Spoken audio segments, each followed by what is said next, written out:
हाँ जी, तो good morning everybody.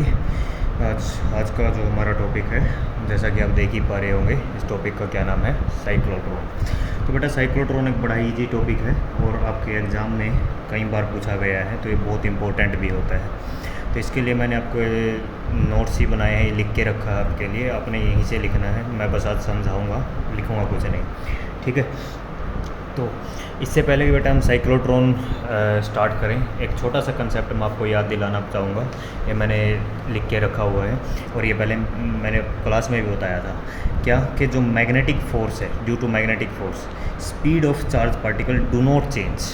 Magnetic force की वजह से जो एक मूविंग चार्ज पार्टिकल होता है उसकी स्पीड में कोई चेंज नहीं आता है। मैग्नेटिक फोर्स की वजह से जो चीज़ सिर्फ और सिर्फ चेंज होती है वो क्या होती है, direction of motion of charge particle. ये चीज़ मैंने आपको क्लास में बता रखी है एक बार फिर से। मैग्नेटिक फोर्स की वजह से मूविंग चार्ज पार्टिकल की स्पीड में कोई भी चेंज नहीं आता है।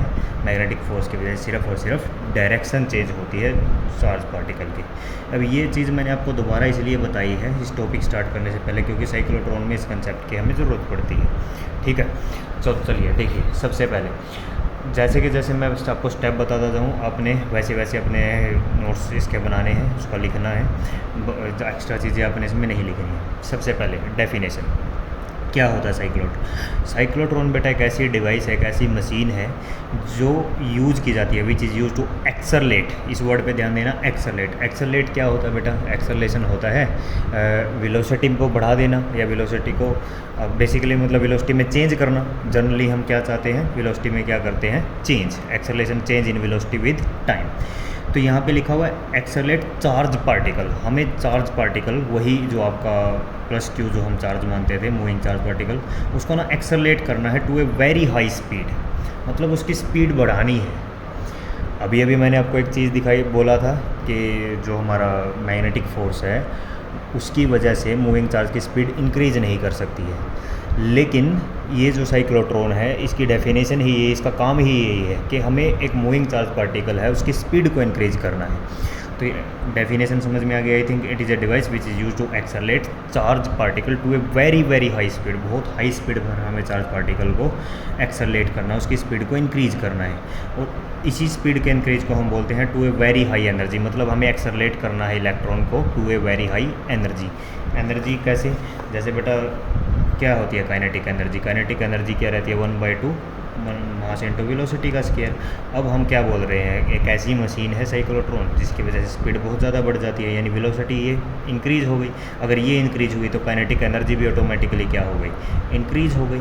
तो इसलिए हमने लिखा है यहाँ पे कि एक ऐसा device which is use to accelerate charge particle to very high energy बोलो, या फिर it is a very charge particle to very high speed बोलो, ठीक है। ये इसकी हो गई डेफिनेशन। उसके बाद मैंने इधर लिख रखे हैं इसके यूज, आपने ये लिखना है। यूज क्या क्या होते हैं, बेसिकली 2 या 3 यूज बहुत ज़्यादा होते हैं, इतनी ये पूछता भी नहीं है।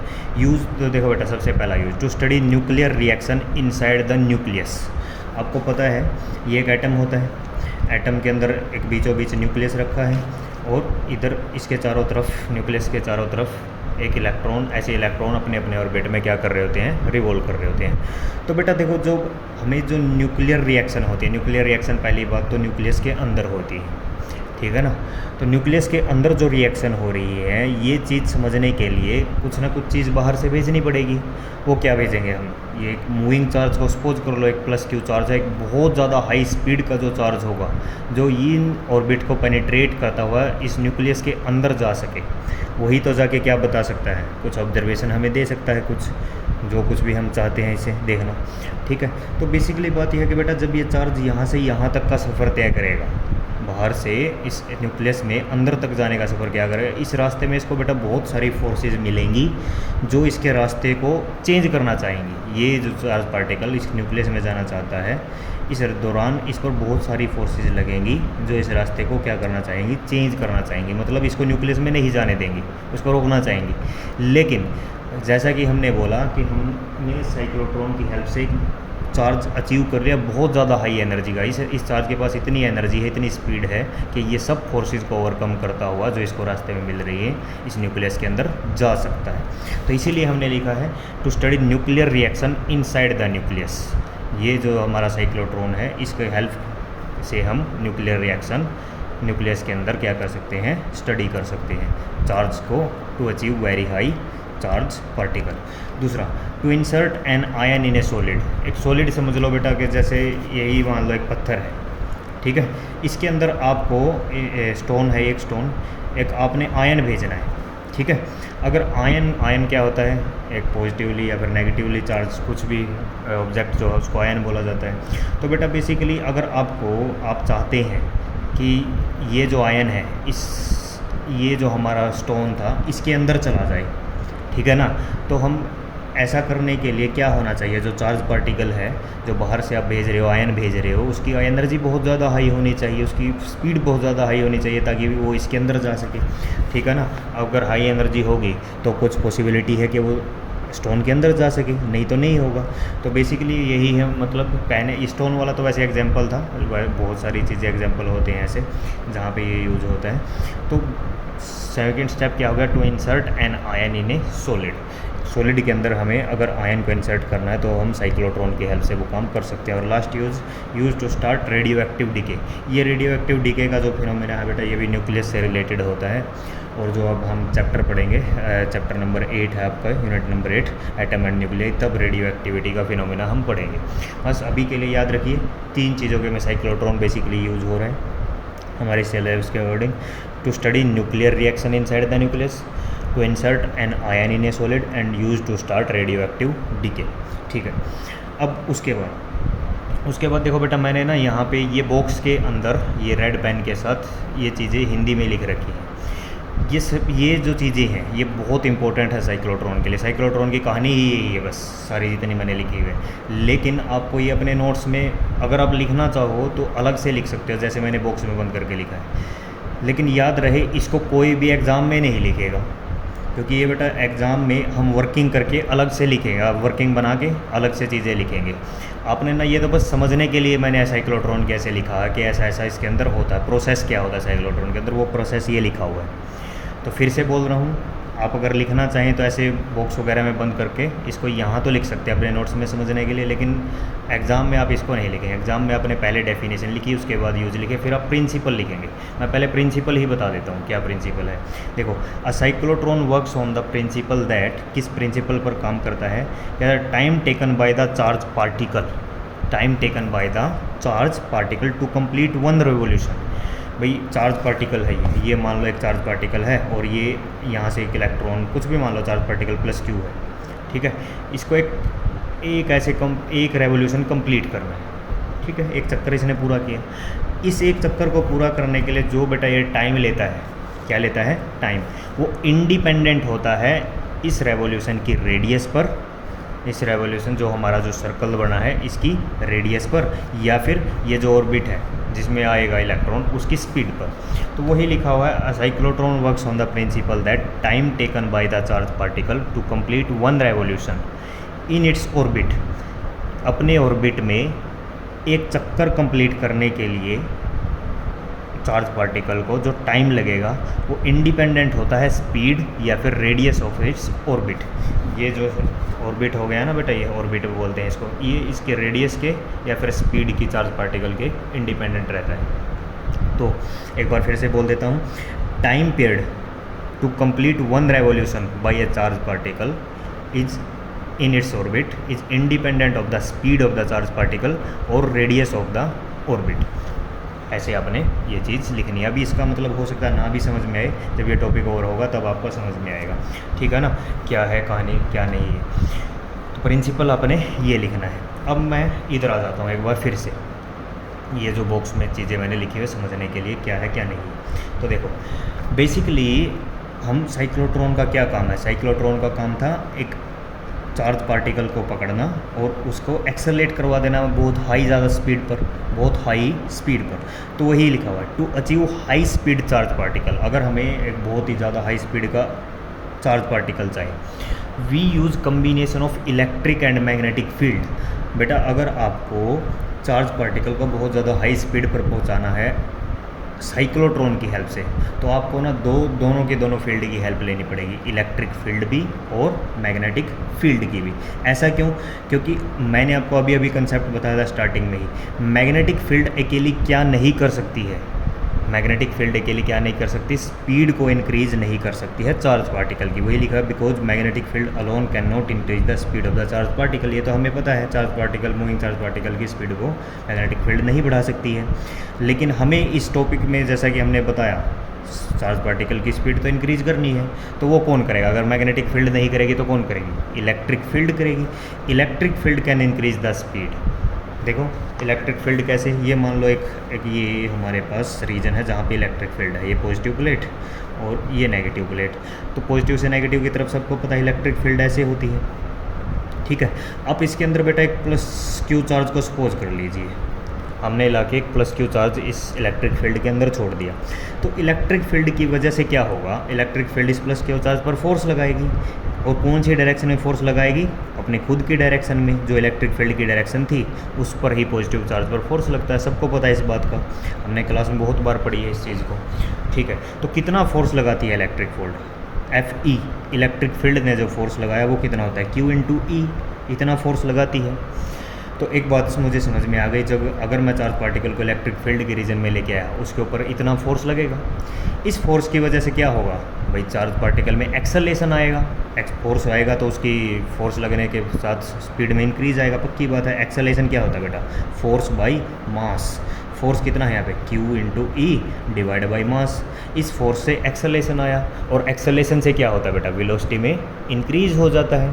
सबको पता है एक्सेलरेशन होता ही क्या? चेंज इन वेलोसिटी, यानी वेलोसिटी में इंक्रीज होना। वेलोसिटी में कैसे? देखो v is equal to u plus a t, ये इक्वेशन होती है ना हमारे पास। इलेक्ट्रिक फील्ड ने फोर्स लगाया QE, उसकी वजह से एक्सेलरेशन आया QE बाई एम, और उस QE एक्सेलरेशन की वजह से चार्ज पार्टिकल को क्या अचीव मिली? High velocity. ये देखो v is equal to u plus a t, यहाँ पर यूज हो रहा है ना एक्सेलरेशन। तो बात ये है कि इलेक्ट्रिक फील्ड के लगने से चार्ज पार्टिकल की स्पीड क्या होती है? इंक्रीज होती है, लेकिन मैग्नेटिक फील्ड के लगने से चार्ज पार्टिकल की स्पीड इंक्रीज नहीं हो रही थी। तो यहाँ इलेक्ट्रिक फील्ड का तो काम आपको समझ आ गया कि आपने अगर हमें साइक्लोट्रॉन में काम करना है तो इलेक्ट्रिक और मैग्नेटिक फील्ड दोनों की हेल्प लेनी पड़ेगी। इलेक्ट्रिक फील्ड की हेल्प से तो हम चार्ज पार्टिकल की स्पीड को इंक्रीज करेंगे। अब देखो एक चीज़ देखो, ये जो चार्ज पार्टिकल की जो स्पीड है v, चार्ज पार्टिकल की जो स्पीड है इंक्रीज जो हमें करनी है, वो किस पर डिपेंड कर रही है बेटा? ये देखो टाइम पर डिपेंड कर रही है। मतलब अगर मैं चाहता हूँ कि चार्ज पार्टिकल की स्पीड बढ़ती रहे, तो हमें उसको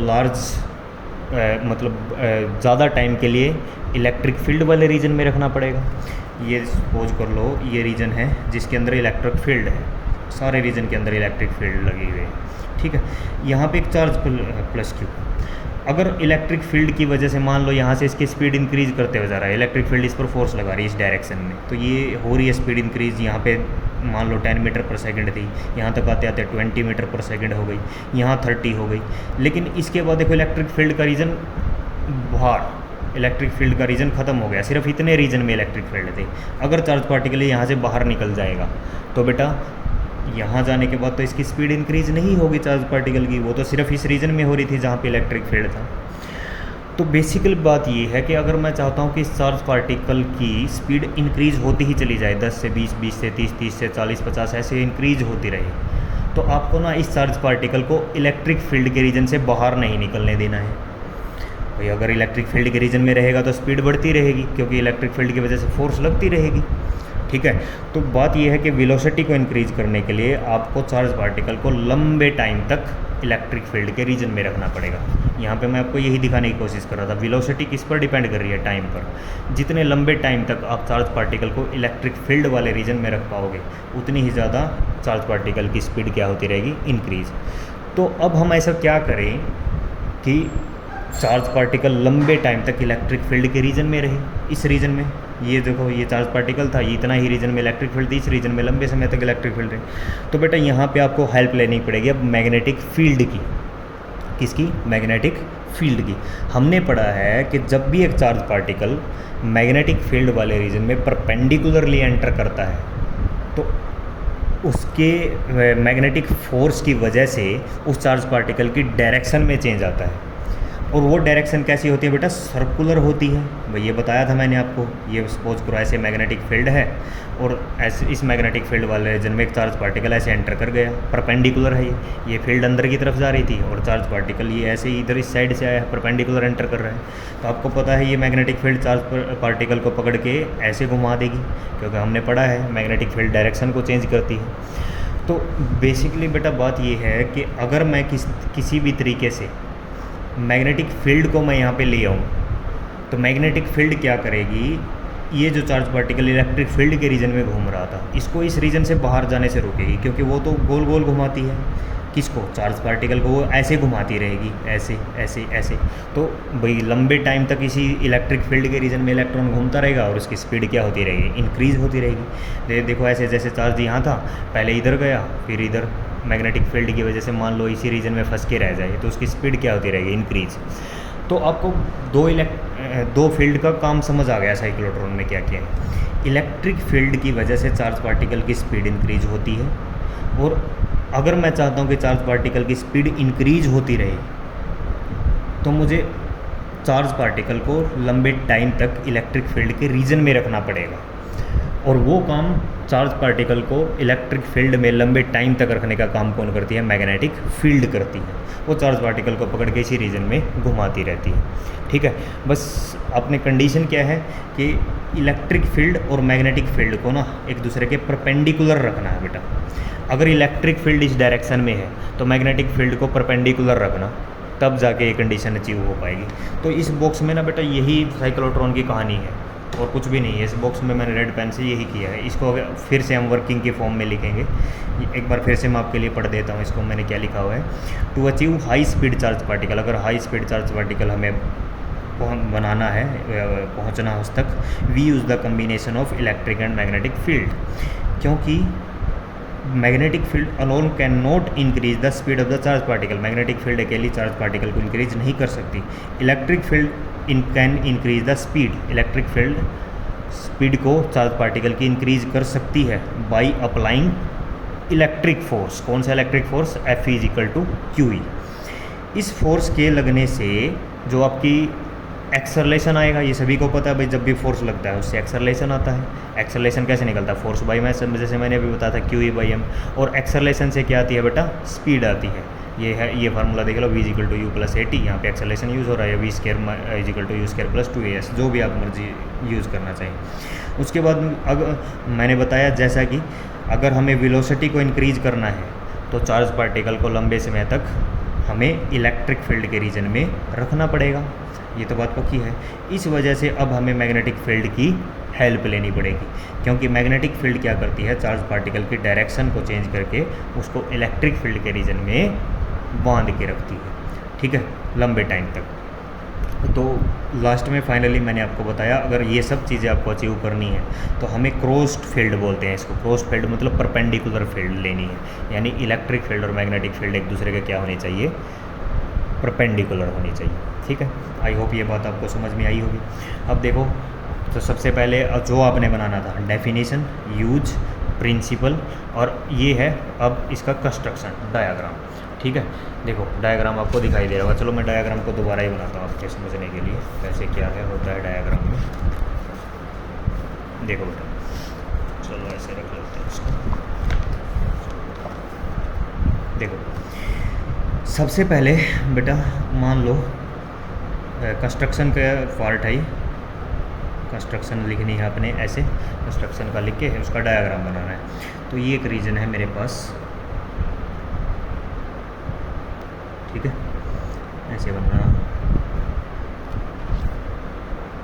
चलो यहाँ से थोड़ा गैप छोड़ देना, ये ऐसे, ठीक है।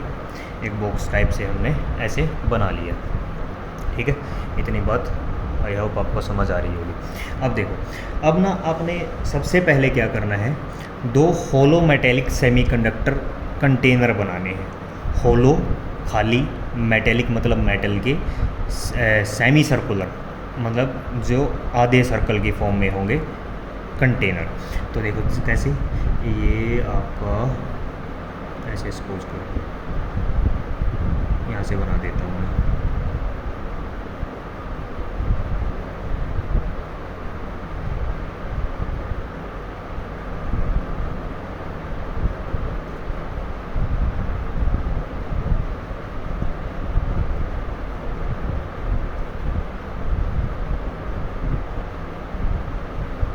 ये देखो बेटा, ये मैंने क्या बना लिए, दो होलो मेटेलिक सेमी सर्कुलर कंटेनर।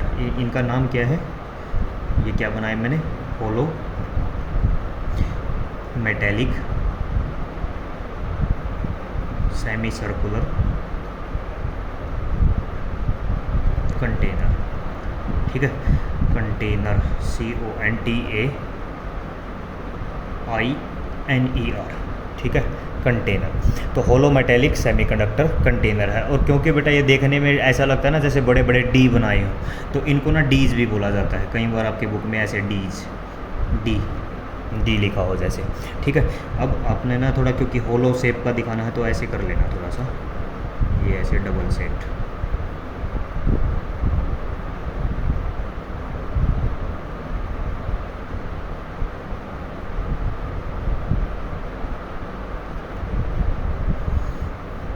यहाँ से ऐसे, क्योंकि ये हमें ना होलो चैम्बर के जैसे दिखाना है, तो इसीलिए मैंने इसकी शेप ऐसी बना ली, जैसे डबल। देखो अब दिखाई दे रहा होगा, जैसे इसकी क्या है बेटा, दो क्या है सरफेस है, एक ये ऊपर वाला एक नीचे वाला। अंदर की तरफ से ये जो मेटल का जो सेमी सर्कल है, सेमी सर्कल बोलेंगे ना बेटा, अगर कंप्लीट होगा तो सर्कल बोलते। अब जो दो आधे आधे पोर्शन बनाए हैं मैंने, तो इसीलिए मैंने क्या बोला, होलो, अंदर से खाली है, ये मेटल के बने हुए हैं सेमी सर्कुलर कंटेनर, जिसे हम क्या भी बोलते हैं, डीज भी बोलते हैं।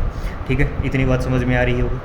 तो इन दोनों के बीच में आपने ना बेटा जब डायग्राम बनाओगे, इनके बीच में इतना ज़्यादा गैप नहीं छोड़ना है कि कभी एक डी आपको यहाँ मिले और दूसरी डी यहाँ मिले।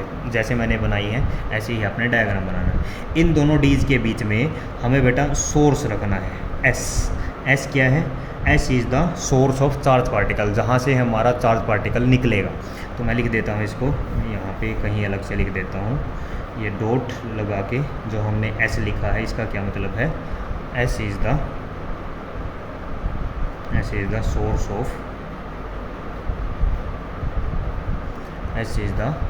Of charge particle.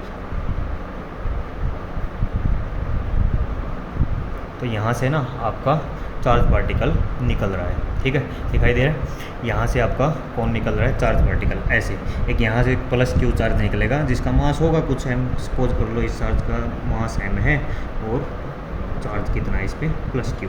ऐसे ये मैंने लिखा है एम और प्लस क्यू। ठीक, अच्छा फिर क्या है कि आपने इस पूरे के पूरे रीजन पर मैग्नेटिक फील्ड अप्लाई करना है। तो मैग्नेटिक फील्ड ऐसे समझो कि बेटा ये ऐसे रखी हुई है, देखो ऐसे, जैसे ये कॉपी का प्लेन है ना, इससे ऊपर की तरफ ऐसे। तो मैग्नेटिक फील्ड ना, मैंने कहा था चलो पहले इलेक्ट्रिक फील्ड देख लो आप लोग, मैग्नेटिक फील्ड की बात बाद में करते हैं। यहाँ ना अपने दोनों डीज को बेटा टच करता हुआ ऐसे, यहाँ से और यहाँ से, ऐसे दोनों डीज को टच करता हुआ एक ऑसिलेटर लगाना है, ऑसिलेटर। और ऑसिलेटर एसी वोल्टेज का, एसी वोल्टेज। ठीक है, ये जो सिंबल मैंने बनाया ना बेटा, ये एसी वोल्टेज का होता है।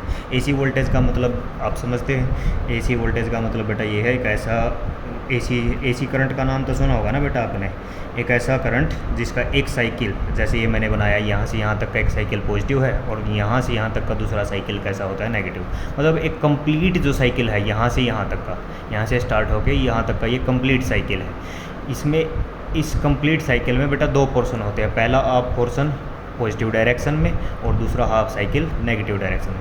तो ऑसिलेटर को ये देखो, ये जो ऐसी इसकी ये शेप आती है ना बेटा, ऐसे ही इसका सिंबल रखते हैं हम। जब भी ऐसा सिंबल में दिखे तो आप एसी सोर्स समझना, मतलब अल्टरनेटिंग करंट बोल सकते हैं आप किसी लोग को इसको, एक जिसका एक पोर्शन पॉजिटिव हो और दूसरा पोर्शन कैसा हो बेटा, नेगेटिव। तो एक ऐसा ऑसिलेटर लगाना है आपने। ऑसिलेटर होता क्या है, ऑसिलेटर जो होता है बेटा वो बहुत ज़्यादा हाई वोल्टेज का, मतलब जो यहाँ पे आपने जो अप्लाई कर रहे हो ना, आप दोनों डीज के साथ जो आपने कनेक्शन दिया है, वो बहुत हाई वोल्टेज है, basically very high voltage, very high voltage. वो इतनी वोल्टेज जैसे हमारे जो घरों में होती है बेटा, वो कितनी होती है, 220 वोल्ट। ठीक है, लेकिन जो हमारी जो मेन पावर की लाइन होती है, बड़े बड़े आपने देखे होंगे जो हमारे बिजली के टावर्स लगे होते हैं, इन पे जो लिखा होगा ना कई बार 33,000 वोल्ट, ऐसे जैसे ये 10,000 वोल्ट। तो आपने इतनी हाई वोल्टेज लगानी है यहाँ पे, करीब 10,000 वाट की। ठीक है। वो 10,000 वोल्ट की आपने क्या लगानी है बेटा, पावर सप्लाई वोल्टेज आपने इन डीज के साथ कनेक्शन देना है। 2 डी हैं, पहली का नाम इसका D1 दे लो और दूसरी का D2 दे देते हैं। ये जो पहली जो है इसका नाम हमने लिख दिया D1 और दूसरी जो है उसको सपोज कर लो हमने क्या बोल दिया D2, ठीक है। तो क्या बोला मैंने, एक ऑसिलेटर कनेक्शन दिया है। ऑसिलेटर का मतलब ये है कि एक ऐसा सोर्स जिसकी वोल्टेज बहुत ज़्यादा हाई है, करीब करीब 10,000 वोल्ट की, of very high voltage of very high frequency. मतलब जो वोल्टेज जो आप दे रहे हो वो करीब करीब 10,000 वोल्ट के आसपास है और उसकी फ्रीक्वेंसी बहुत बहुत हाई है। कितनी हाई है, मतलब इसका अप्रोक्सीमेट जो ऑर्डर आपके बुक में दिया रहता है बेटा, ये 1 लाख से 10 लाख तक दिया होता है, करीब करीब 1 लाख से 10 लाख हर्ट्ज। फ्रीक्वेंसी की यूनिट हर्ट्ज होती है ना, तो 1 लाख से 10 लाख हर्ट्ज की। तो आपने जो वोल्टेज सप्लाई यहाँ से देनी है वो इतनी ज़्यादा हाई वोल्टेज है कि उसकी फ्रीक्वेंसी इतनी ज़्यादा है कि 1 सेकंड में, भाई फ्रीक्वेंसी का मतलब 1 लाख से 10 लाख होने का मतलब क्या है कि 1 सेकंड में 1 लाख बार, 1 सेकंड में 1 लाख बार, जैसे मैंने बोला ना ओसिलेटर मतलब क्या, मतलब एसी सोर्स। तो इसकी जो ये पॉजिटिव और नेगेटिव साइकिल ये बन रहे हैं ना बेटा, तो ये 1 सेकंड में 1 लाख बार पॉजिटिव और 1 लाख बार नेगेटिव, ये मतलब है इसका कि जो हमने जो सोर्स अब हाई वोल्टेज जो सोर्स अब ऐसे अप्लाई की है उसकी जो फ्रीक्वेंसी है वो करीब करीब 1,00,000 के आसपास है। यानी हर 1 सेकंड में 1 लाख बार वो पॉजिटिव साइकिल बनाएगा और हर 1 सेकंड में ही 1 लाख बार वो कौन सा साइकिल बनाएगा, नेगेटिव साइकिल बनाएगा। तो यानी स्टार्टिंग में, बिल्कुल स्टार्टिंग में, तो देखो जब एक बहुत ज़्यादा हाई वोल्टेज का सोर्स होता है ना जिसकी बहुत ज़्यादा हाई फ्रीक्वेंसी होती है, उसका बेसिकली हम नाम रखते हैं ओसिलेटर। उसका हमने क्या नाम रखा बेटा, ओसिलेटर, ठीक है। तो अब आपको समझ में आ गया होगा। तो जैसा कि आप देख रहे हैं डायग्राम में, इसका एक साइकिल पॉजिटिव होता है, दूसरा कैसा होता है, नेगेटिव होता है। तो स्टार्टिंग में इनिशियली हम मान लेते हैं कि जब हमने ओसिलेटर को ऐसे कनेक्शन दिया था तो इसने जो पहले वाली डी पर जो कनेक्शन दिया, यहाँ पे इसने ये पॉजिटिव साइकिल है इसका और यहाँ पे जो नेगेटिव साइकिल है, यानी यहाँ पे पॉजिटिव वोल्टेज और यहाँ पे कौन सा, नेगेटिव, ठीक है। इस वाली डी जो पहले D1 है उस पर पॉजिटिव, दूसरी पे नेगेटिव। अब देखो भाई बार बार पॉजिटिव नेगेटिव ऐसे फ्लक्चुएट हो रहा है, ठीक है, समझ रहे हो ना बात को। अब ये पॉजिटिव है, ये नेगेटिव है, सबको पता है कि इलेक्ट्रिक फील्ड बन गई यहाँ पे D1 और D2 पे। क्यों? क्योंकि पॉजिटिव इलेक्ट्रिक फील्ड कहाँ से कहाँ मिलती है, जहाँ पे एक पॉजिटिव चार्ज होता है उससे ओरिजिनेट होती है, और एंड कहाँ पे होती है, जहाँ पे नेगेटिव चार्ज। मतलब यहाँ से यहाँ पॉजिटिव से नेगेटिव प्लेट पर अब क्या बन चुका है, एक इलेक्ट्रिक फील्ड बन चुका है इनिशियली, ठीक है। स्टार्टिंग में ऐसा हमने अरेंजमेंट दिया है कि जो पहले वाली प्लेट है वो पॉजिटिव है, दूसरी वाली जो ये डी है वो नेगेटिव है, मतलब इलेक्ट्रिक फील्ड यहाँ से इधर बना हुआ है। अच्छा, ये बात आपको समझ में आ गई। तो हमने सब, अच्छा यहाँ पे अब थोड़ा ऊपर आ जाते हैं। ये वाला पोर्शन है यहाँ डी का, ये इधर वाला, यहाँ ना बेटा आप एक डिफ्लेक्टर लगा के हम लोग रखते हैं। ये क्या है, डिफ्लेक्टर बेटा एक बेसिकली एक छोटा ऐसा कोई इंस्ट्रूमेंट है जिसकी हेल्प से हम फोर्स लगा सकते हैं। मूविंग चार्ज पर क्या लगा सकते हैं, अपनी मर्ज़ी से फोर्स लगा सकते हैं। तो ये हमने इधर लगा के रखा होता है डिफ्लेक्टर। इसका मकसद, इसका क्या फ़ायदा है वो भी मैं आपको बताता हूँ। और यहाँ से ये एक एग्जिट पॉइंट है, ये ऐसे, ठीक है। ये जो हमने बनाया था, यहाँ से आप चीज़ों को क्या कर सकते हैं, बाहर निकाल सकते हैं ऐसे, एग्जिट, ठीक है। अच्छा, अब सब कुछ हो गई है।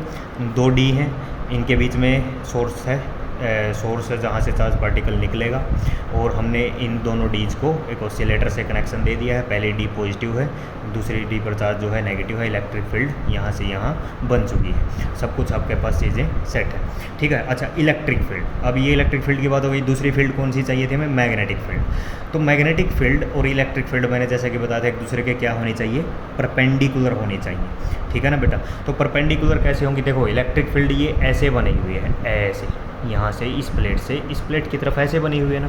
तो इसके परपेंडिकुलर कैसे होगा, या तो वो ऐसे ऊपर की तरफ होगा या नीचे की तरफ। तो हम ना इसको ऐसे समझो कि ये सपोज करो मेरा हैंड है, ठीक है, ये पेज से ऊपर की तरफ है। तो ऐसे ये इलेक्ट्रिक फील्ड यहाँ से यहाँ जा रही थी, तो मैग्नेटिक फील्ड नीचे से ये ऐसे मेरे हाथ की तरफ ऊपर की तरफ आ रही होगी, ठीक है। मेरे हिसाब से आपको ये बात समझ में आ गई होगी। ये प्लेट ऐसे रखी हुई है डी, ठीक है, ये इसके नीचे से ऐसे परपेंडिकुलर इसके क्या आनी चाहिए, मैग्नेटिक फील्ड। तो इस पूरे रीजन में, ये जो पूरा रीजन है, मैं इसे डॉट डॉट डॉट लगा देता हूँ। बाहर की तरफ आ रही है ना, बाहर की तरफ आते हुए मैग्नेटिक फील्ड को हम डॉट से रिप्रेजेंट करते हैं। तो ये जो जितना भी रीजन है यहाँ पे सब डॉट लगे हुए हैं। डॉट का मतलब है कि मैग्नेटिक फील्ड जो है इलेक्ट्रिक फील्ड के परपेंडिकुलर है और ऐसे बाहर की तरफ निकल रही है। ठीक है, इस पूरे रीजन में हमने डॉट लगा दिए और डॉट का मतलब आप समझ रहे हैं ये क्या है, आउटवर्ड मैग्नेटिक फील्ड। ठीक, ऐसे मैंने क्या कर दिए डॉट, और मैं यहाँ पे लिख भी देता हूँ ये क्या है डॉट, ये है आउटवर्ड मैग्नेटिक फील्ड। ठीक है, मैग्नेटिक फील्ड ऐसे बाहर निकल रही है, ऐसे जैसे ये आपको दिखाई दे रहा होगा, नीचे से ऊपर की तरफ इसमें से पास होते हुए आ रही है। और इलेक्ट्रिक फील्ड ऐसे है, दोनों फील्ड एक दूसरे के क्या है, परपेंडिकुलर है। तो अब सब कुछ है आपके पास डायग्राम में, आपका डायग्राम कम्प्लीटली बन के क्या हो गया है, तैयार हो गया है। ठीक है, अब इसकी वर्किंग समझते हैं बेटा। वर्किंग कैसे होगी, देखो सबसे पहले ये वाली प्लेट पॉजिटिव थी, ये नेगेटिव थी। यहाँ से सपोज करो इस सोर्स से एक चार्ज निकला +2। तो बेटा आपको पता है जैसे ही यहाँ से चार्ज निकलेगा सोर्स से, यहाँ से यहाँ पॉजिटिव से नेगेटिव क्या थी, ये पॉजिटिव ये नेगेटिव थी, इलेक्ट्रिक फील्ड है। इलेक्ट्रिक फील्ड इस पॉजिटिव चार्ज पर क्या लगाएगी, फोर्स लगाएगी।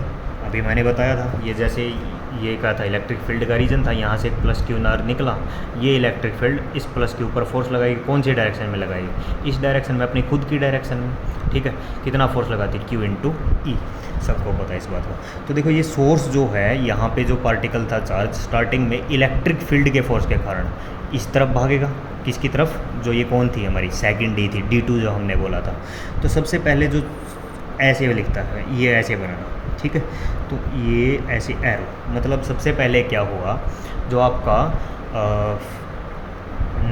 चार्ज पार्टिकल था वो सोर्स से निकला और इलेक्ट्रिक फील्ड के कारण वो एक्सेलरेट हुआ किसकी तरफ, D2 की तरफ। किसकी तरफ एक्सेलरेट हुआ बेटा, D2 की तरफ। क्यों, क्योंकि यहाँ पे इलेक्ट्रिक फील्ड की वजह से इस पर क्या लगा, फोर्स लगा। ठीक है, अब देखो यहाँ से यहाँ तक इस रीजन में एक्सेलरेट होता रहा, मतलब उसकी स्पीड इंक्रीज, एक्सेलरेट होने का मतलब समझ में आ रहा है, इलेक्ट्रिक फील्ड की वजह से फोर्स लगा, फोर्स से क्या हुआ, स्पीड इंक्रीज हुई। तो इस रीजन में उसकी स्पीड इंक्रीज हुई इलेक्ट्रिक फील्ड की वजह से। अब क्या हुआ, ये चार्ज पार्टिकल जैसे ही इस D2 में एंटर किया, ये D कौन सी थी, D2 लिखा है हमने, इसके अंदर एंटर कर गया। आपको पता है ये जो हमने जो D रखी हुई है ये कैसी है, होलो, अंदर से मतलब कैसी है, खाली, होलो मेटेलिक सेमीकंडक्टर कंटेनर। और आपको मैंने बेटा फर्स्ट यूनिट में हमने इस चीज़ को पढ़ा था, जो inside the metal electric field कितनी होती है बेटा, मेटल सरफेस के अंदर 0 रहती है। तो ये जो होलो मेटल प्लेट है ना बेटा, जो भी डिस्क है, प्लेट मान लो, रिंग मान लो, जो कुछ भी मान, कंटेनर मान लो, D2 मान लो, इसके अंदर इलेक्ट्रिक फील्ड 0 होता है। ये हम फर्स्ट यूनिट में पढ़ा था, electric field inside a close surface is close metallic surface is 0। तो जैसे ही आप D2 के अंदर चार्ज पार्टिकल यहाँ से घुसा, इलेक्ट्रिक फील्ड तो हो गई बेटा 0। इलेक्ट्रिक फील्ड 0 होने का मतलब क्या है, इलेक्ट्रिक फील्ड 0 होने का मतलब ये है कि जो चार्ज पार्टिकल यहाँ से यहाँ आ रहा था, जिसकी स्पीड बढ़ रही थी, इस रीजन में आने के बाद उसकी स्पीड नहीं बढ़ेगी। एक बात तो समझ में आ गई, क्योंकि इस रीजन में इलेक्ट्रिक फील्ड की वैल्यू कितनी है, 0। ठीक है, तो क्या होगा, बट इस रीजन में कौन सी फील्ड है, फिर बेटा जब D2 में वो चार्ज पार्टिकल एंटर कर गया, फिर मैग्नेटिक फील्ड पिक्चर में आती है। कौन सी field, magnetic field. Magnetic field क्या करेगी, मैग्नेटिक फील्ड क्या करती है, चार्ज पार्टिकल की डायरेक्शन को चेंज करती है। भाई हमें लंबे टाइम तक किस में रखना है चार्ज को, इलेक्ट्रिक फील्ड के रीजन में रखना है, उसको बाहर नहीं जाने देना। इलेक्ट्रिक फील्ड तो सिर्फ इतने रीजन में थी। तो सुनो, चार्ज ये ऐसे D2 के अंदर घुसा तो क्या हुआ, इलेक्ट्रिक फील्ड ने अपना काम करना स्टार्ट किया। इलेक्ट्रिक फील्ड आपको पता है, जब भी चार्ज परपेंडिकुलर एंटर करता है, ये चार्ज ऐसे आ रहा था और इलेक्ट्रिक मैग्नेटिक फील्ड ऐसे थी ऊपर की तरफ, जे ऐसे चार्ज ऐसे, मैग्नेटिक फील्ड ऐसे ऊपर की तरफ। तो परपेंडिकुलर एंटर करने पर चार्ज को कैसे घुमाती है, सर्कुलर पाथ में। तो ये इसको ऐसे घुमाएगी। ठीक है, ये ऐसे घुमा दी, ये डायरेक्शन। ठीक है, तो मैग्नेटिक फील्ड का काम यहाँ पे क्या हो गया, फिर से ख़त्म। अब क्या हुआ, फिर से इलेक्ट्रिक फील्ड का रीजन आ गया। लेकिन भाई इलेक्ट्रिक फील्ड रीजन में, अब देखो स्टार्टिंग में तो हमने इस D को पॉजिटिव बना था, इसको नेगेटिव, इलेक्ट्रिक फील्ड ऐसे थी पॉजिटिव टू नेगेटिव। अब बेटा आपने ऑसिलेटर लगाया है, ऑसिलेटर का काम क्या होता है कि पॉजिटिव नेगेटिव बार बार फ्लक्चुएट करते रहते हैं। एक बार एक रीजन पॉजिटिव, दूसरा नेगेटिव। जैसे स्टार्टिंग में ये पॉजिटिव था, ये नेगेटिव था, नेक्स्ट सेकंड में ये वाली जो D2 जो आपकी प्लेट थी, जो कंटेनर था, ये पॉजिटिव बन जाएगा और D2 क्या बन जाएगा, नेगेटिव। मैंने बोला था हर एक सेकंड में 1,00,000 बार आपकी वोल्टेज पॉजिटिव और हर एक सेकंड में 1,00,000 बार नेगेटिव। स्टार्टिंग में ये पॉजिटिव नेगेटिव, नेक्स्ट ये पॉजिटिव ये नेगेटिव, फिर ये पॉजिटिव ये नेगेटिव नेगेटिव, ऐसे ही चेंज होते रहेंगे। पॉजिटिव नेगेटिव एक दूसरे में बेटा चेंज होते रहते हैं और एक सेकंड में ये काम कितनी बार होता है, 1,00,000 बार। तो जैसे ही ये चार्ज पार्टिकल आपका यहाँ पहुँचा, इस बार ये जो आपने डी बनाई थी, इन डी की पोलैरिटी चेंज हो गई, यहाँ पे पॉजिटिव आ जाता है, ये यानी D2 पॉजिटिव बन जाती है और D1 क्या बन जाती है, नेगेटिव बन जाती है। यानी इलेक्ट्रिक फील्ड अब कहाँ से कहाँ हो गई, पॉजिटिव से नेगेटिव, इस रीजन से इस रीजन में इलेक्ट्रिक फील्ड हो गई। आ गई बात समझ में? तो इलेक्ट्रिक फील्ड जब इस रीजन से इस रीजन में हो गई तो बेटा चार्ज पार्टिकल एक बार फिर से क्या होगा, एक्सेलरेट होगा। मतलब एक चीज़ समझना, जब चार्ज यहाँ से यहाँ तक चला था, जब तक D2 में एंटर नहीं किया था, उसकी स्पीड बढ़ रही थी। अंदर जाते ही D2 के अंदर जाते ही इलेक्ट्रिक फील्ड जीरो हो गई। तो इस रीजन में इलेक्ट्रिक फील्ड के जीरो होने का मतलब क्या है, इलेक्ट्रिक फील्ड ने कोई भी फोर्स नहीं लगाया। अगर फोर्स नहीं लगाया तो उसकी स्पीड इंक्रीज नहीं हुई। इस रीजन में यहाँ से यहाँ तक चार्ज पार्टिकल की स्पीड इंक्रीज नहीं हुई। अगर 10 रहे, हम सपोज कर लो यहाँ से यहाँ तक आते हुए चार्ज पार्टिकल की स्पीड 10 मीटर पर सेकंड हो गई। तो जब इतनी देर तक इस D2 के अंदर चक्कर काट के आया ना, इसकी स्पीड 10 मीटर पर सेकंड ही रही। लेकिन अब बाहर आते ही एक बार फिर से electric field positive to negative बन चुकी है, एक बार फिर से इसके ऊपर फोर्स लगाएगी और यहाँ से यहाँ तक फिर से क्या हो गई बेटा, स्पीड इंक्रीज होगी। अगर यहाँ पे 10 थी तो यहाँ करने के बाद 20, 30 ऐसे स्पीड इंक्रीज हो गई है। तो ये ऐसे, ठीक है, आ गई बात समझ में? और इस फिर बेटा चार्ज पार्टिकल कहाँ चला गया, D1 के अंदर चला गया। D1 के अंदर जाते ही एक बार फिर से, क्योंकि होलो मेटेलिक स्फीयर है, इलेक्ट्रिक फील्ड फिर से जीरो होगी, लेकिन मैग्नेटिक फील्ड है। तो मैग्नेटिक फील्ड अगर है तो क्या होगा, वो फिर से सर्कुलर पाथ में घुमाएगी। सर्कुलर पाथ में घुमाएगी तो सोचो इस बात को, क्या सर्कुलर पाथ में घूम के चार्ज पार्टिकल यहीं पे आ जाएगा क्या, जहाँ पे सोर्स था, जहाँ से निकली थी? यहाँ नहीं आएगा। ये सर्कल थोड़ा सा बड़ा बनेगा। उसका रीज़न, क्योंकि बेटा जब स्टार्टिंग में चार्ज पार्टिकल यहाँ से निकला था उसकी स्पीड कम थी। स्टार्टिंग में इलेक्ट्रिक फील्ड ने 10 मीटर पर सेकंड तक लेके गई थी स्पीड को, लेकिन जब ये देखो यहाँ पे वापस आया इस रीजन में, एक बार फिर से स्पीड बढ़ गई, 20-30 ऐसे स्पीड बढ़ गई। और हमने ना, अब मैंने आपको क्लास में ये चीज़ कल बताई थी कि जो रेडियस होती है चार्ज पार्टिकल की, जो सर्कुलर पाथ जो ऐसे अचीव करता है चार्ज पार्टिकल, इसकी जो रेडियस होती है उसका फार्मूला क्या होता है, mv/qb। यानी ये रेडियस वेलोसिटी के ऊपर डिपेंड करती है। जितनी ज़्यादा वेलोसिटी होगी उतना ही बड़ा रेडियस बन जाएगा, उतना ही बड़ा मतलब सर्कल बन जाएगा। तो भाई यहाँ पे जब दिस थी, यहाँ पे आने के बाद 20-30 हो गई थी, स्पीड इंक्रीज कर गई थी, तो इसका मतलब रेडियस भी इंक्रीज करेगी। तो ये यहाँ पे नहीं जाके इससे ऊपर से आएगा, ये ऐसे, ठीक है। फिर से एक बार यहाँ तक आया, फिर से इलेक्ट्रिक फील्ड वाले रीजन में क्या होगा, एक्सेलरेट होगा। फिर से ये पोलैरिटी चेंज हो जाएगी, मतलब पहले पॉजिटिव नेगेटिव था, जब यहाँ से यहाँ गया तो ये पॉजिटिव बन गई थी, ये नेगेटिव बन गई थी। अब जब यहाँ से यहाँ जा रहा है, ये पॉजिटिव बन जाएगी, ये नेगेटिव बन जाएगी। फिर से स्पीड इंक्रीज होगी, अब फिर से D2 में एंटर करेगा और ये प्रोसेस बेटा कंटिन्यू रहेगा, ये ऐसे गोल गोल घूमता रहेगा, ठीक है। ये ऐसे, आ गई बात समझ में? इस तरीके से ये क्या करता रहेगा, रोटेट करता रहेगा। और जो बेटा इसका लास्ट रोटेशन आएगा, ये देखो जो मैं ये लास्ट रोटेशन बना रहा हूँ, ये अब देखो हमने ना यहाँ पे बेटा क्या लगा के रखा हुआ था, एक डिफ्लेक्टर। अब ये डिफ्लेक्टर पिक्चर में आ गया है। देखो ये सर्कल ऐसे चल रहे थे, यहाँ से स्टार्ट किया था, ये ऐसे ऐसे चला, ये सर्कल ऐसे कंप्लीट होता हुआ, ये ऐसे इधर, यहाँ से इधर से, यहाँ से ऐसे ऐसे और यहाँ पे ऐसे, ये सर्कल ऐसे ऐसे बने जा रहे थे, ठीक है। ये फाइनल चक्कर हमारा ऐसे आ रहा है। आ रही बात समझ में? तो क्या हुआ कि जब ये यहाँ से आ रहा था, ये चार्ज पार्टिकल ऐसे घूमता हुआ आ रहा था, तो हमने लगा रखा बेटा एक डिफ्लेक्टर। डिफ्लेक्टर मैंने बताया था क्या काम करता है, डिफ्लेक्टर का काम फोर्स लगाना होता है बेटा चार्ज पार्टिकल के ऊपर। तो ये जो डिफ्लेक्टर है ना, हमने बेटा इसको, अब ये क्या करेगा, इस चार्ज पार्टिकल के ऊपर फोर्स लगाएगा। और अब देखो, क्योंकि ये जो चार्ज पार्टिकल था, कंप्लीट डी जो थी, इसकी पूरी जो सरकमफ्रेंस थी ये डी की, इसने उसको कवर कर लिया है। अब इससे आगे तो ये जा नहीं सकता, क्योंकि इससे बाहर तो ये निकलेगा ही नहीं, कि मैग्नेटिक फील्ड लगी हुई, ठीक है, वो बार बार ऐसे घुमाती रहेगी। तो हमने ना डिफ्लेक्टर इसीलिए लगाया है ताकि ये डिफ्लेक्टर इस चार्ज पार्टिकल पर कुछ फोर्स लगाए और वो मैग्नेटिक फील्ड की वजह से जो गोल गोल पाथ फॉलो कर रहा था वो जितना करना था उसने कर लिया। अब वो हम इस चार्ज पार्टिकल को यहाँ से बाहर निकालना चाहते हैं, इस डी से बेटा कहाँ निकालने चाहते हैं, बाहर निकालना चाहते हैं। तो अब क्या होगा, ये डिफ्लेक्टर की वजह से इस चार्ज पार्टिकल को कुछ फोर्स लगता है और हमने ना इस फोर्स लगा के ये चार्ज पार्टिकल के पाथ को चेंज कर दिया, मतलब गोल गोल घूमने दे के यहाँ से एक रास्ता बना दिया, यहाँ से ये डी के थ्रू। ठीक है, यहाँ से ये होते हुए जो ये हमने एग्जिट पॉइंट बनाया था, यहाँ से ये चार्ज क्या हो जाता है, बाहर निकल जाता है। ऐसे इसको थोड़ा ढंग से बनाना, एक ही बार बनाना, मैंने ये 3-4 बार लाइन बना दी है। ये यहाँ से चार्ज पार्टिकल आ रहा था, डिफ्लेक्टर ने इस पर फोर्स लगाया और ये सीधा चला गया, ऐसे बाहर निकल गया। ठीक है, तो ये बेटा आपका कंप्लीट क्या होता है, फिनोमेना साइक्लोट्रॉन का होता है। ठीक है, तो देखो अब एक चीज़ समझो, मैं फिर से ये आपको पहले वाले डायग्राम लेके आ रहा हूँ। जो जो चीज़ें आपने समझी हैं यही सब वर्किंग है। अब वर्किंग देख लेते हैं इसकी कैसे बनाई है हमने, वर्किंग कैसे नहीं बनाई है। अच्छा, एक चीज़ और मैंने बनाई है यहाँ पे एक्स्ट्रा, ये रेड पेन के साथ आपको दिखाई दे रहा होगा डायग्राम में, ये रेडियस है। रेडियस किसकी, ये जो कंप्लीट जो हमारा सर्कुलर पाथ था, जो चार्ज ऐसे रोटेट कर रहा था, तो उस कंप्लीट पाथ की रेडियस बोलो, या फिर जो ये डीज हैं, ये जो कंप्लीट मिलके एक सर्कल बना रही है दोनों डीज की, उसका रेडियस है, आर है।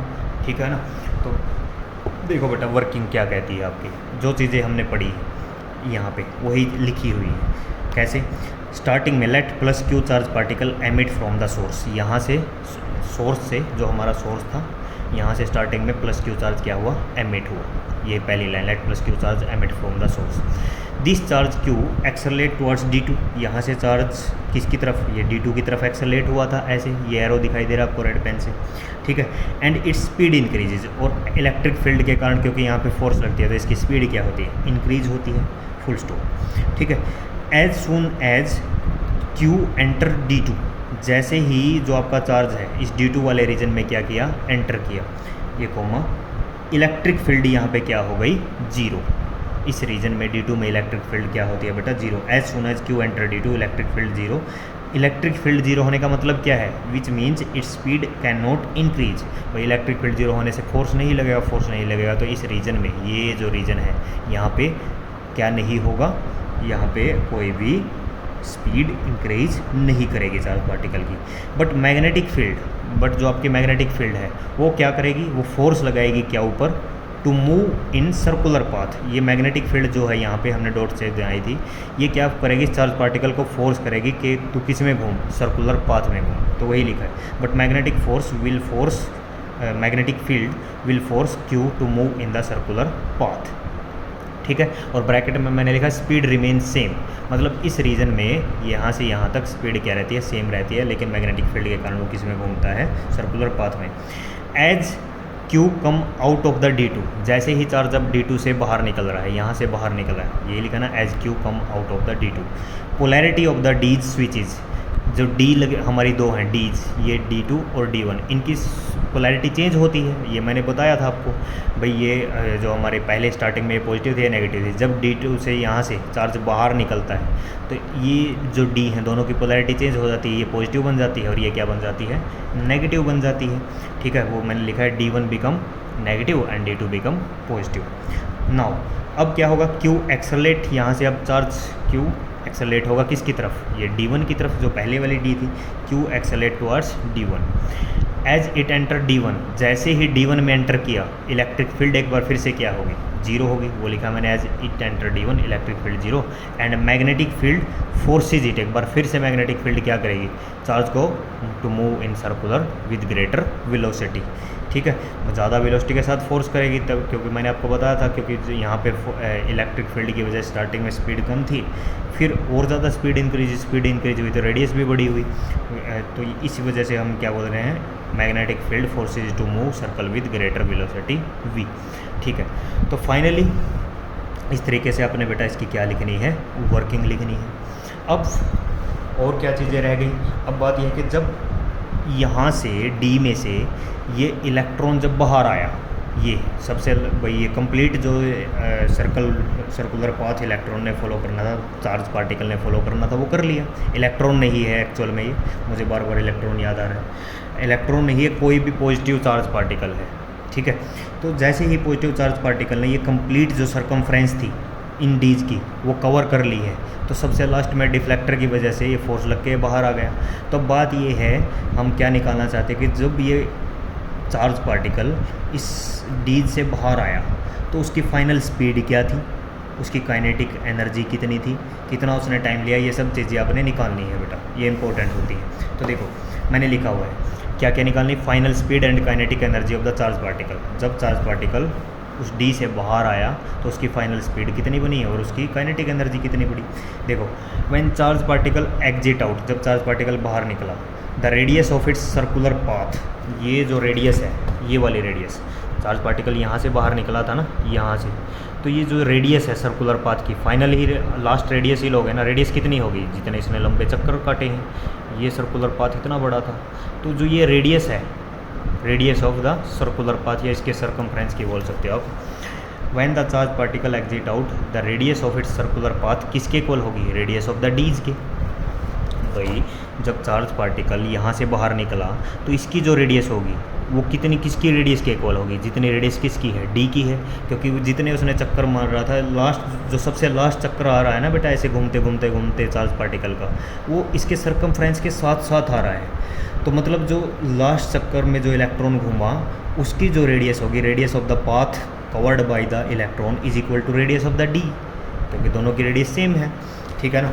तो when the charge particle exit out, the radius of its circular path is equal to radius of D, और वो रेडियस ऑफ डी हमने कितनी ली है, कैपिटल आर ली है।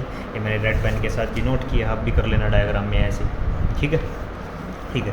तो बेटा रेडियस कितनी होती है, आपने ये हमने कल क्लास में पढ़ा था, रेडियस का फार्मूला कितना निकल के आता जब सर्कुलर पाथ में चार्ज रोटेट करता है, उसका फार्मूला क्या आ गया था, mv/qb। ये कहाँ से आ गया था, ये निकला था, डेरिवेशन आपको पता है कि जो मैग्नेटिक फोर्स था Fm, वो किसके इक्वल था, सेंट्रीपिटल फोर्स के इक्वल था। मैग्नेटिक फोर्स कितना होता है बेटा, qvb, और सेंट्रीपिटल फोर्स का फार्मूला क्या होता था, mv²/r। यहाँ से हमने r की वैल्यू सोल्व की, तो ये रिजल्ट हमें मिला mv/qb। तो यही यहाँ पे रेडियस होगी। तो बेटा रेडियस आ गई, सबसे पहले तो रेडियस निकाल लिया अपने, कितना पाथ जो फॉलो किया था उसकी रेडियस क्या है। अब हमें निकालनी क्या थी, फाइनल स्पीड, मतलब जब वो चार्ज पार्टिकल उस डी से बाहर निकला उसकी फाइनल स्पीड कितनी थी। भाई देखो रेडियस के फार्मूले में v है या नहीं है, यही तो वेलोसिटी है, स्पीड है, तो यहाँ से वेलोसिटी निकल गई, v इज इक्वल टू, इसको ऊपर ले जाओ, qbr/m। तो ये है फाइनल स्पीड चार्ज पार्टिकल की। नंबर 2 चीज़ हमें क्या निकालनी थी, kinetic energy of the charge particle. Kinetic energy का फार्मूला आपको सबको पता है, क्या होता है, 1/2 मास इंटू वेलोसिटी का स्क्वायर। तो 1/2 मास इंटू वेलोसिटी की वैल्यू ये रही, q/r/m, वो हमने यहाँ पुट की, तो qb का उसका स्क्वायर करना है, तो सबका क्या हो गया, स्क्वायर। तो यहाँ से बेटा काइनेटिक एनर्जी की जो वैल्यू आई वो क्या आई, q² b²r²/2m। तो इस तरीके से दो चीज़ें निकल गई, जो चार्ज पार्टिकल डी से बाहर निकला था उसकी फाइनल स्पीड qbr/m, उसकी काइनेटिक एनर्जी कितनी, q² b²r²/2m। थर्ड जो चीज़ जो हमें निकालनी है वो है टाइम पीरियड, कि भाई चार्ज पार्टिकल ने कंप्लीट सर्कल कंप्लीट करने में कितना टाइम लिया। मतलब देखो चार्ज पार्टिकल ने एक कंप्लीट साइकिल कंप्लीट करने में कितना टाइम लिया। जैसे मान लो ये यहाँ से चलना स्टार्ट हुआ था, अब आप बोलोगे कि सर कंप्लीट साइकिल आपको कैसे पता लगा। कंप्लीट साइकिल तो तब होता है ना जब ये आके सोर्स इसी में, जो चार्ज पार्टिकल ऐसे घूम के इसी में मिल जाता। अब तो हमारा केस क्या था कि चार्ज पार्टिकल यहाँ से चला और दूसरी बार इसके ऊपर से निकल गया, तो कंप्लीट साइकिल कैसे हुआ।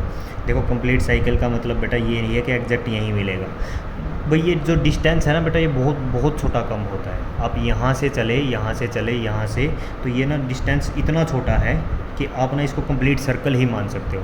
तो इस कंप्लीट साइकिल के लिए चार्ज पार्टिकल ने कितना टाइम लगाया, वो टाइम पीरियड आपने निकालना है। तो टाइम पीरियड आपको पता है, जैसे कि हमने लास्ट लेक्चर में ही निकाला था। टाइम पीरियड कैसे निकाला था, डिस्टेंस बाई वेलोसिटी। कैसे, डिस्टेंस बाई क्या कर दिया था बेटा, वेलोसिटी। डिस्टेंस कितना होता है 2πr, भाई इसकी रेडियस हमने कितनी ली थी, r ली थी। 2πr बाई वेलोसिटी का फार्मूला क्या था बेटा, v लिख सकते हैं हम लोग। और v अब ये क्या है, r, रेडियस का फार्मूला हम इसमें पुट कर दिया था हमने, 2π/v इंटू रेडियस कितनी आ रही थी हमारी, πm, यहाँ पे निकाली थी ना हम, mv/qb। तो यहाँ से इसको सोल्व करके हमारे पास v से v कैंसिल, बच गया 2πm/qb। मतलब जो टाइम पीरियड है चार्ज पार्टिकल का to complete one cycle is 2πm/qb। वही मैंने इधर लिखा है, time period of the charge particle plus q for the circular motion in magnetic field is 2πm/qb। और उसके बाद बेटा टाइम पीरियड जब आप निकाल चुके हैं, फ्रीक्वेंसी ने अपने निकालनी है। फ्रीक्वेंसी क्या होती है टाइम पीरियड का, जस्ट उल्टा होती है qb/2πm, ठीक है। और ये सी क्या लिखा हुआ मैंने, फ्रीक्वेंसी ऑफ साइक्लोट्रॉन, यहाँ पे मैंने लिखा हुआ है this is the frequency of cyclotron. ये कई बार आपसे एग्जाम में पूछी जाती है what is the frequency of the cyclotron, तो याद रखना जो भी टाइम पीरियड आता है उसका जस्ट उल्टा। तो अब अपने प्रिंसिपल पे देखो, मैंने बोला था प्रिंसिपल अब आपको समझ में आएगा। उसने यही लिखा हुआ था प्रिंसिपल में कि साइक्लोट्रॉन किस प्रिंसिपल पर काम करता है कि जो टाइम पीरियड होता है, ये वाला time period in completing the one revolution, एक कंप्लीट साइकिल कंप्लीट करने में जो time period moving charge particle ने लिया था, वो बेटा स्पीड पर नहीं डिपेंड करता है। इस फार्मूले में देखो कहीं वी आ रहा है क्या, नहीं आ रहा है, ना तो स्पीड पर डिपेंड करता है ना रेडियस पर करता है, कहीं आर आ रहा हो, दोनों में से कोई भी नहीं आ रहा है। देखो एक बार फिर से दिखा देता हूँ प्रिंसिपल क्या था। A cyclotron works on the principle that the time taken by the charge particle to complete one revolution is in its orbit is independent of the speed और रेडियस ऑफ द ऑर्बिट। जो time taken है एक charge particle का एक cycle को complete करने के लिए, वो इंडिपेंडेंट होता है स्पीड के और रेडियस के। तो इस फार्मूले से आ रहा है कि टाइम पीरियड जो है एक साइकिल को कंप्लीट करने में वो इंडिपेंडेंट है, ना तो रेडियस पर डिपेंड कर रहा है ना वेलोसिटी। यही इसका क्या था बेटा, प्रिंसिपल था।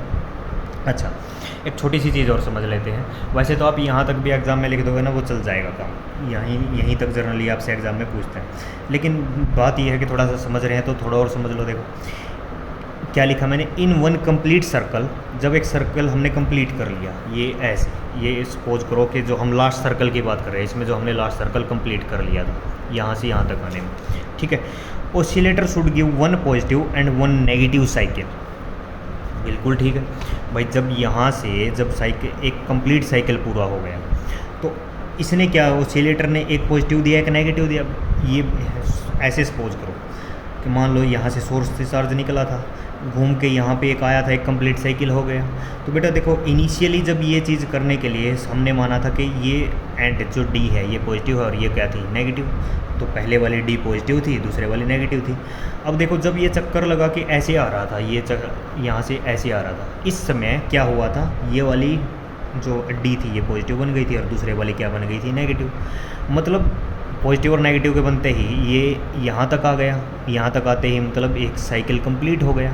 तो एक साइकिल कंप्लीट होने में जो आपके ऑसिलेटर ने कितनी बार ये पोलैरिटी चेंज की है, एक ही बार तो की है बेटा। ये यहाँ पे ये पॉजिटिव नेगेटिव तो इनिशियली थी हमारी, एक बार हमने माना था ऐसे है। अब जब यहाँ से घूम के यहाँ तक आया, सिर्फ एक ही बार तो ऑसिलेटर की पोलैरिटी क्या हुई है, चेंज हुई है। तो वही लिखा हुआ है in one complete circle of plus Q, जब हमारा प्लस चार्ज जो मूविंग चार्ज था वो एक कंप्लीट सर्कल बना रहा था, oscillator should give one positive and one negative cycle. अगर ऑसिलेटर ने एक पॉजिटिव और एक नेगेटिव साइकिल दिया है, वो पॉजिटिव और नेगेटिव साइकिल दिया, देखो ये ऐसे था ना, एक पॉजिटिव साइकिल एक नेगेटिव साइकिल। इसे ही तो बेटा हम क्या बोलते हैं, ये एसी बोलते हैं कि ये एसी का कंप्लीट साइकिल है। एसी का यहाँ से यहाँ तक क्या है, कंप्लीट साइकिल है, एक पॉजिटिव और एक नेगेटिव को मिला के। तो वही लिखा हुआ है in one complete circle of the plus Q oscillator should give one positive and one negative cycle. एक पॉजिटिव एक नेगेटिव साइकिल मिला के ही तो क्या बनाते हैं, one cycle of the AC, ठीक है। तो देखो अब टाइम पीरियड भाई, एक कंप्लीट सर्कल ऐसे पूरा चक्कर काटने में जो प्लस चार्ज ने क्या किया है, ऑसिलेटर ने हमें एक पॉजिटिव साइकिल दिया था और एक नेगेटिव साइकिल दिया था, और उसको हमने किसके इक्वल लिख दिया था, one cycle of the AC. तो अब टाइम पीरियड देखो, टाइम पीरियड क्या होता है, इस कंप्लीट चक्कर को काटने में जितना टाइम लगा, तो time period for of plus q for one circle, एक कंप्लीट सर्कल के लिए किसका टाइम पीरियड के इक्वल हो जाएगा, time period of the AC. भाई ये चीज़ इसके इक्वल थी, एक कंप्लीट जो चक्कर काट रहा था उसमें ऑसिलेटर ने एक पॉजिटिव एक नेगेटिव दिया, इसका मतलब एक साइकिल दिया एसी का। तो जो टाइम पीरियड हुआ एक कंप्लीट चक्कर को काटने के लिए प्लस क्यू के, वो किसके इक्वल हो जाएगा, time period of the AC. अगर टाइम पीरियड दोनों का इक्वल है तो दोनों की फ्रीक्वेंसी भी तो क्या हो गया बेटा, इक्वल। यानी frequency of the charge particle of the circle is equal to frequency of the AC. और कितनी frequency of the charge particle की, वो अभी हमने निकाली थी, Q/2πm is equal to frequency of the AC, frequency of the AC मतलब frequency of cyclotron. तो साइक्लोट्रॉन की फ्रीक्वेंसी QB/2πm होती है। तो आप ये वाली चीज़ अगर चाहो यहाँ से स्टार्ट होकर यहाँ तक स्किप भी कर सकते हो, लेकिन फाइनली आपको ये चीज़ याद होनी चाहिए यहाँ तक साइक्लोट्रॉन की फ्रीक्वेंसी क्या होती है। अगर कोई बच्चा इसको पढ़ना चाहे तो ये याद रखने के लिए ऐसा है कि साइक्लोट्रॉन की फ्रीक्वेंसी कैसी आई, ठीक है। अब फाइनल चीज़ लिमिटेशन, मतलब साइक्लोट्रॉन की लिमिटेशन क्या क्या है, कहाँ इसको हम यूज़ नहीं कर सकते। सबसे पहला limitation, it can not accelerate neutral particle like neutron. जो आपका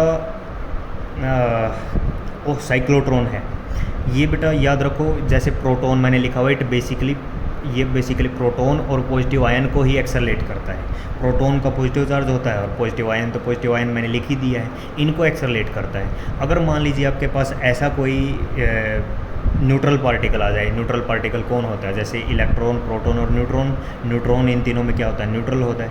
तो न्यूट्रॉन को ये एक्सेलरेट नहीं करता है, ये एक्सेलरेट सिर्फ और सिर्फ चार्ज पार्टिकल को करता है। अगर चार्ज पार्टिकल नहीं है तो उस पार्टिकल को एक्सेलरेट नहीं कर लेगा। तो वही लिखा है, it can not accelerate the neutral particle like neutron. दूसरा, it can not accelerate very small charge particle. Charge particle तो होना ही होना चाहिए, पहली कंडीशन तो ये थी कि चार्ज पार्टिकल होना चाहिए। अगर न्यूट्रॉन तब बिना चार्ज पार्टिकल होगा तो उसको एक्सेलरेट नहीं करेगा।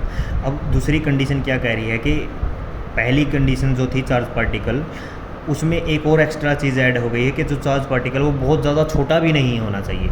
It can not accelerate very small charge particle like electron. Electron है ना बेटा, बहुत छोटा चार्ज पार्टिकल होता है, तो ये इलेक्ट्रॉन को भी एक्सेलरेट नहीं कर सकता है। क्यों?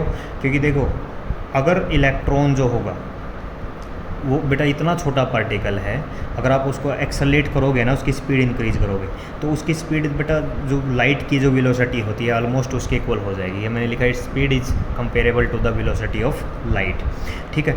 और जब कोई चीज़ इतनी हल्की चीज़ इतनी हाई स्पीड के साथ मूव करेगी, तो आइंस्टाइन की बेटा थ्योरी ऑफ रिलेटिविटी ये कहती है कि जब भी एक चीज़ इतनी हाई स्पीड के साथ मूव करती है तो उसका मास ना इंक्रीज हो जाता है।